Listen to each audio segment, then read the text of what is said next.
Hilary, hello, and welcome to your secret video. What? Surprise!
All yours, Frankie.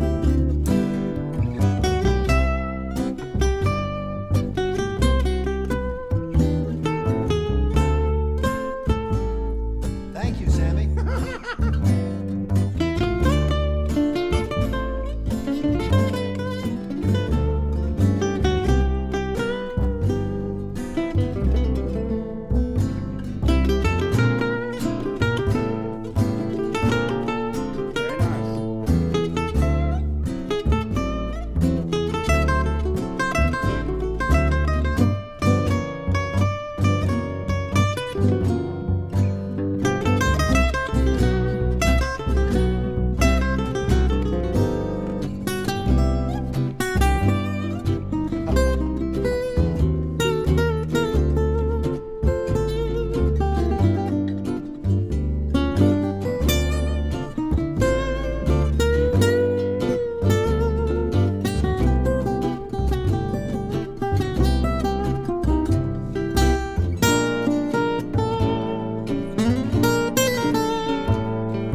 When Hilary was born, Hallie was about 3 years old.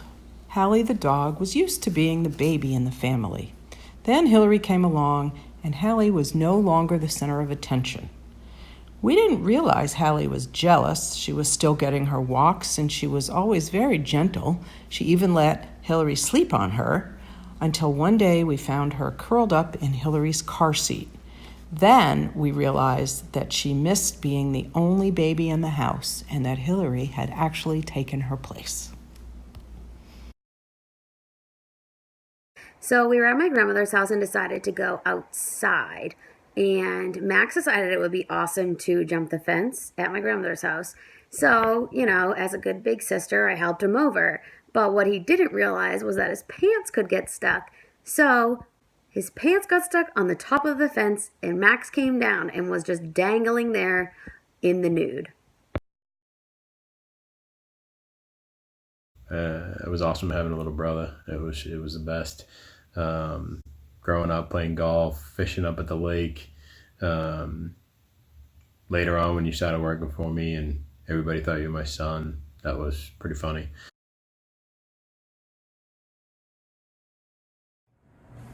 About 3 months after Hilary was born, we decided that we needed to go out to dinner for the first time. We were going a little bit crazy staying at home all the time.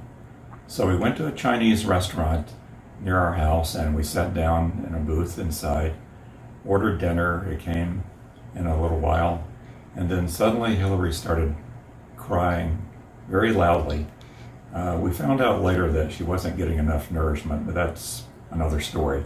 So we decided that we would pack up, go home, get the takeout boxes and take the food home and eat it later. And I said at the time, well, time's up. So for the past 29 years, every time I hear a baby crying in a restaurant or on a plane or any public place, I just say, time's up.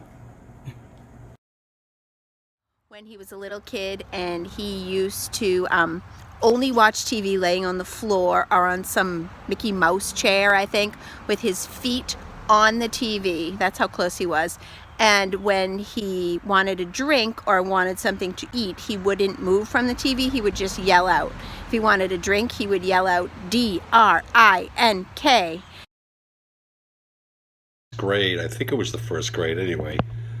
But the school bus came to pick you up, and of course all along your whole life we called you Max, even though your name was James. So I don't even think you really realized your name was James until this incident occurred. But anyway, the bus came to pick you up in the morning, and you went off to school, and Mom said goodbye, I said goodbye, and then later on in the day, the bus came by the house again, and it went right by. It never even stopped. So we were starting to wonder where you were, and a little while later, we got a call from the school and said that Max was returned back to school because the bus driver was calling for James to get off the bus. Of course, James, being Max didn't realize that was him. And anyway, he went right by the house and just nonchalantly just rode right by and didn't even bother telling the bus driver that that was his house.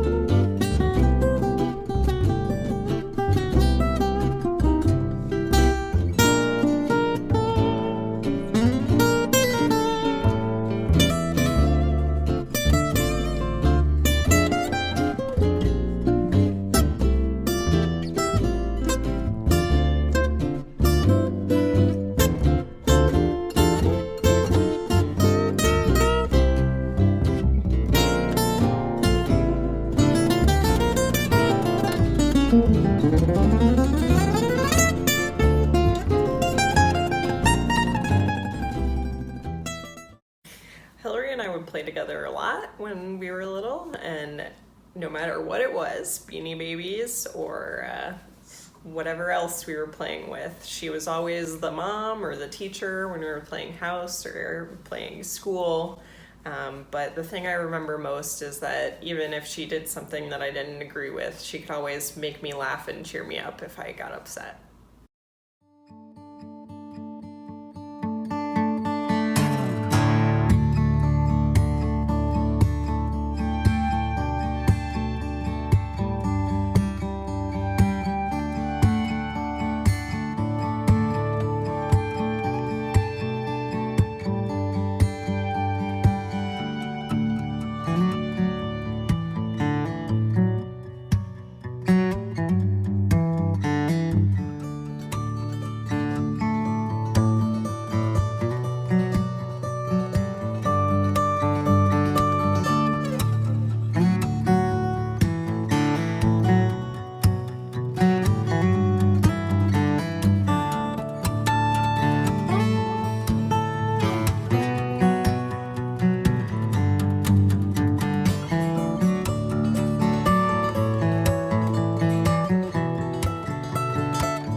I just want to let you know that after thinking about all the memories I've had of you over the past years, the one that maybe stuck out the most in my mind was the morning that I was lying in bed and I hear you calling from your bedroom saying, "Mom, I'm okay, but I'm blind." So what had happened was you had got a case of conjunctivitis and you couldn't get your eyes open, but in your calm, easygoing manner, you just wanted to let me know that you were okay, but you were blind. Max, it's funny, when I first met Chris, I always thought of you as so much younger, like this, your life. Hillary, you're awesome, and I just can't wait to have you a part of the family. So enjoy, guys. We love you. Mwah.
talk to myself like I'm talking to you, I'm talking to you. I lie on the couch and hum a little tune. I'm singing to you, and I know it'll take a little more time to get through, 'cause I'm so in love with you. You know I can't control it, I'm acting like such a fool. And I'm so in love with you. Here's to wishing and hoping and waiting to hear it from you. Let me hear it from you.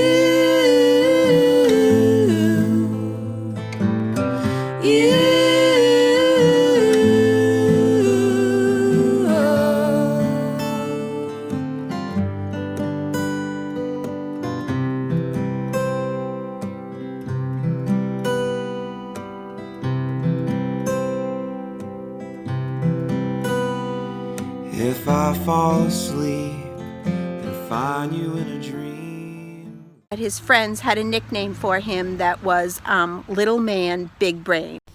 One of my favorite Hillary memories is when in high school we would send offensive drawings of each other that we made in Microsoft Paint to each other's email. Hilary and Max, I'm so happy for the both of you. Thank you so much for including me on your special day. Hilary, thank you so much for becoming one of my greatest friends in middle school. My favorite memory of Hillary is how she would always make me laugh. We have such silly senses of humor and we'd just laugh so much. I have lots of favorite memories of Hilary, so I'm not going to pick just one, but in all likelihood, they all involve sitting around Hilary's parents' kitchen table and me drinking juice out of a crazy straw, and there were probably lots of snacks. Hi, Uncle Max. Congratulations. The memory I have with you is when you told me you got chased by a moose at Lane's End. I still don't really believe you. So for weeks, we pretended we were male moose fighting for a female by ripping branches down. And eventually one day, an actual buck moose came galloping through a field that was nearby. And of course, we look up and see this freaking gigantic moose coming at us, and it was terrifying. So we ran. And we kept running. And next thing you know, we were out of the woods and there was no moose. We didn't know where the moose was. So we're looking around, we still can't find the moose. Still terrified, we go find Max's sister Nicole, who jumped in the van and came and got us and drove us around looking for this damn moose. Except there's no moose anymore. So we're crying wolf, or moose I guess, looking for a stupid moose that kept chasing us, and we couldn't find it. But I assure you, there was a moose. So I have the good fortune of meeting and becoming friends with Hilary in second grade. And over the years, we've played a ton of soccer together, watched a bunch of movies, a lot of TV, and spent a lot of time just talking. So Max, my favorite memory of you was when you were about 12 years old and we had a bat infestation problem, and I sent you on the roof with a baseball bat to club the final 2 bats that were stuck on the outside of my chimney. So I appreciate that, Max. You're the man. So in our family, we seem to have those who talk and those who don't talk. True. We have Jim, Hilary, and Becca who just don't talk a whole lot. And it isn't that they don't have things to say. They have a lot on their mind. And then there's the rest of us. Yeah. Which side is Max on? I think he's in the same camp, but he's not blood. He's about to be. That's not how that works. If I hadn't had you on the bus with me every day in middle school and high school, I don't think I would have made it out of there alive. So, thanks for being a friend. because you're the best. My favorite memory with Max is when I was young and I would jump off the deep end, and he would tell me that my foot would be cut off by the pool filter, so every time I jumped in, I would swim as fast as I could to the top so my foot wouldn't get chopped off. Congrats, Max and Hillary. We love you. Fall asleep and find you in a dream, lying next to me, next to me. I'm holding my breath, we're tangled in sheets, and I wanna believe, but in the morning I'm still waiting for this dream to come true. 'Cause I'm so